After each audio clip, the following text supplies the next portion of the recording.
सबको जय मसीह की। प्रभु का धन्यवाद हो। एक बार फिर प्रभु ने हमें मौका दिया कि हम उसके वचन पे मनन करके अपने दिन की शुरुआत करें। आज हमारे उपवास का 12वां दिन है और अब तक हमने परमेश्वर के वचन से बहुत सारी चीज़ों को शुरुआत से देखा है।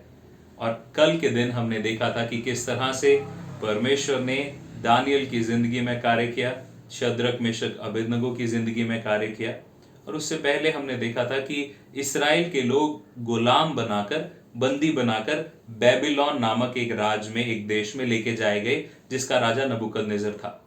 नबूकदनेस्सर के राज्य में ही दानियल, शद्रक, मेशक और अबेदनगो थे, जिनके बारे में हमने कल देखा।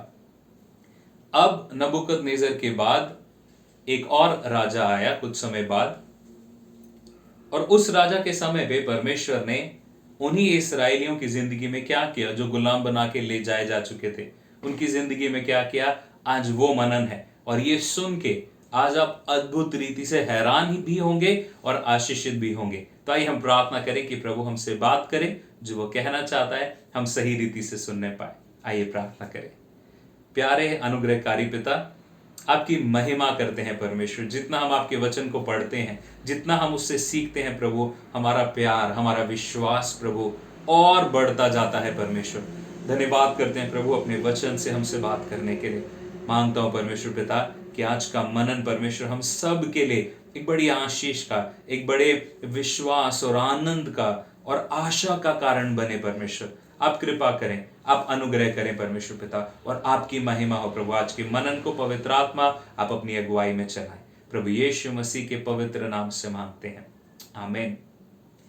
कल के दिन हमने दानियल की पुस्तक में से देखा था, उसका 2 और 3 अध्याय। आज हम एजरा नबी की पुस्तक में से देखेंगे और उसका पहला, दूसरा और तीसरा अध्याय हम लोग देखेंगे।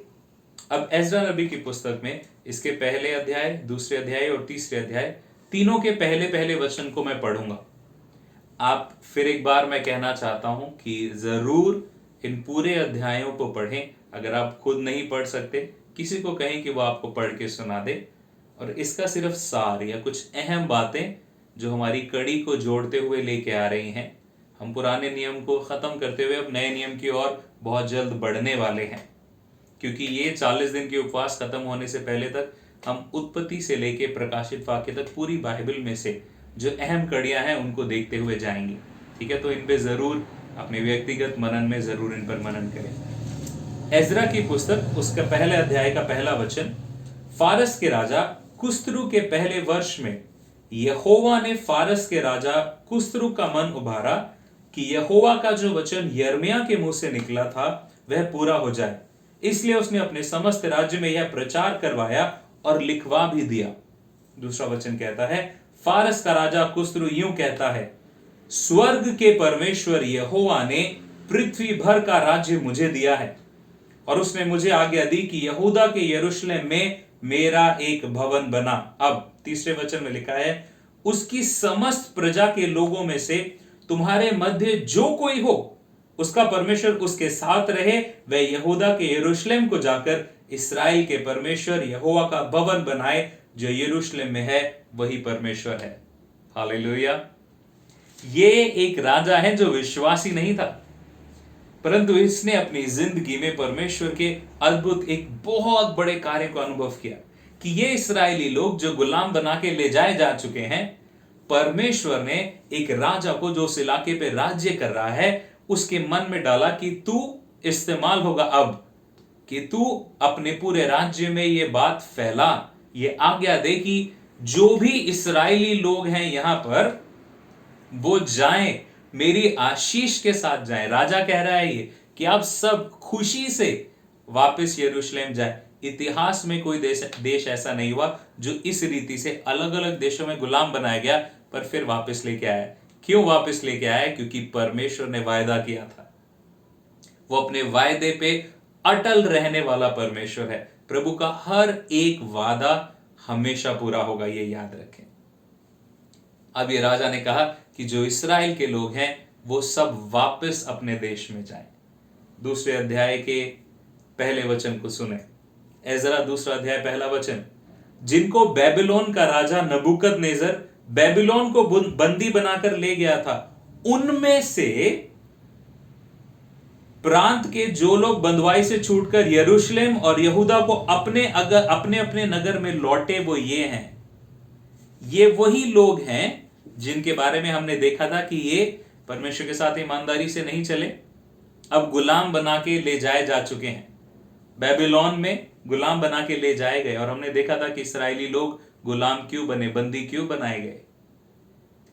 और अब यही लोग जब परमेश्वर के नबियों ने नबूवत करी, परमेश्वर के लोगों ने जाके इन्हें बोला मन फिराओ, वो परमेश्वर के सामने अपने आप को नम्र करो, वो प्रार्थना को सुनेगा, उत्तर देगा, वो अनुग्रह करेगा। इन लोगों ने ऐसा किया तो वही लोग जो गुलाम बना के ले जाए गए थे, जिनकी जिंदगी में अब उन्हें नहीं लगता था कि अब कोई अधिकार है या कुछ हो सकता है, वो ही वापस यरूशलेम में बुलाए जा रहे हैं।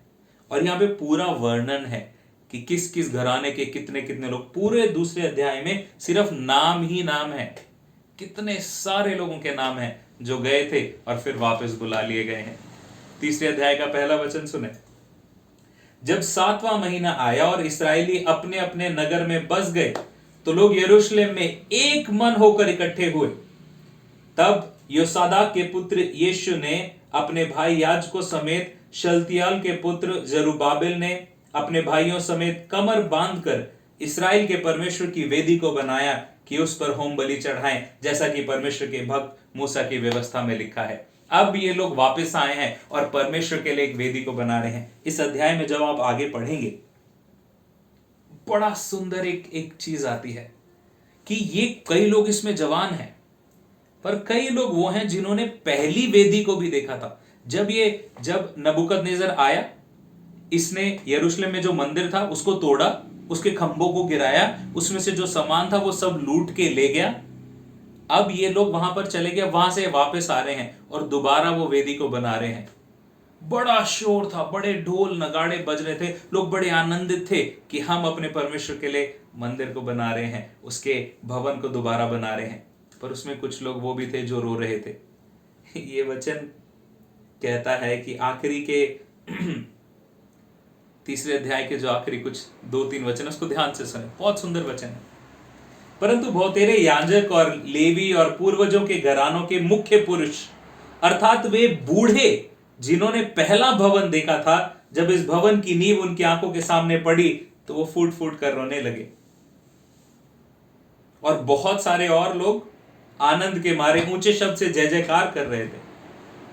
इसलिए लोग आनंद के जय जयकार का शब्द लोगों के रोने के शब्द से अलग पहचान ना सके, क्योंकि लोग ऊंचे शब्द से जय जयकार कर रहे थे और ये शब्द बड़ी दूर तक सुनाई देता था। ये बूढ़े लोग क्यों रो रहे थे? 2-3 चीजें हो सकती हैं, लिखा नहीं है यहां पर कि क्यों रो रहे थे। यादें हो सकती हैं, हो सकता है वो अपने परिवार समेत वहां पर परमेश्वर को भेंट चढ़ाने आया करते हैं, वो याद कर रहे होंगे कि अरे वो कितना सुंदर था, तोड़ दिया गया। या फिर उनको याद आ रहा होगा कि ये सब क्यों हुआ, क्यों हम यहां से बंदी बना के ले जाए गए, हमारी गलतियों की वजह से। या फिर वो इस बात के लिए फूट फूट के रो रहे होंगे कि कैसा परमेश्वर हमें मिला है कि हम इतने गंदे हो गए, इतने खराब हो गए, उस पर हमने मुंह फेर दिया, उससे पीठ कर ली, पर वो फिर भी हमें बचा के वापस ले आया यहां पर। जो दिन हम सोच नहीं सकते थे वो दिन आज हम देख रहे हैं। चाहे कुछ भी कारण रहा हो, एक बात तो पक्की है कि वो परमेश्वर विश्वास योग्य है। ये बात आप भी ध्यान रख लें कि आज के दिन ये बात याद रख लें, चाहे उतार चढ़ाव कितने भी क्यों ना हो, वो परमेश्वर अटल है और वो परमेश्वर विश्वास योग्य है। उसने जो वायदा किया है वो उसको जरूर पूरा करेगा। कुछ लोग थे, ये एजरा की पुस्तक में ये पहले लोगों का वर्णन है कि पहला झुंड जो वापस आया, और भी बहुत आए। और वो क्यों आए? सिर्फ एक वजह से, अपनी भलाई की वजह से नहीं, परमेश्वर की भलाई की वजह से। ये याद रखें मेरे प्रियो, आज के दिन के लिए। आज हम अपने उपवास के 12वें दिन में हैं। मुझे उम्मीद है कि आपकी जिंदगी में पिछले 12 दिनों में बदलाव आया है। पिछले 12 दिनों में कई चीजें जो आप पहले करते थे अब आपने ठान लिया है कि नहीं करेंगे। ये याद रखें, जब हम अपने मन को नम्र करते हैं, जब हम परमेश्वर के सामने नम्र होते हैं, तो वो परमेश्वर अपने विश्वास योग्यता को हमारी जिंदगी में जरूर दिखाएगा। वो आपकी जिंदगी में अपनी विश्वास योग्यता को जरूर दिखाएगा। उस पर विश्वास करें, उसकी विश्वास योग्यता पर विश्वास करें, उसकी महिमा पर विश्वास करें। वो जो एक बार हाथ थाम ले तो वो यूं नहीं थामेगा कि छूट जाए, वो यहाँ से पकड़ेगा।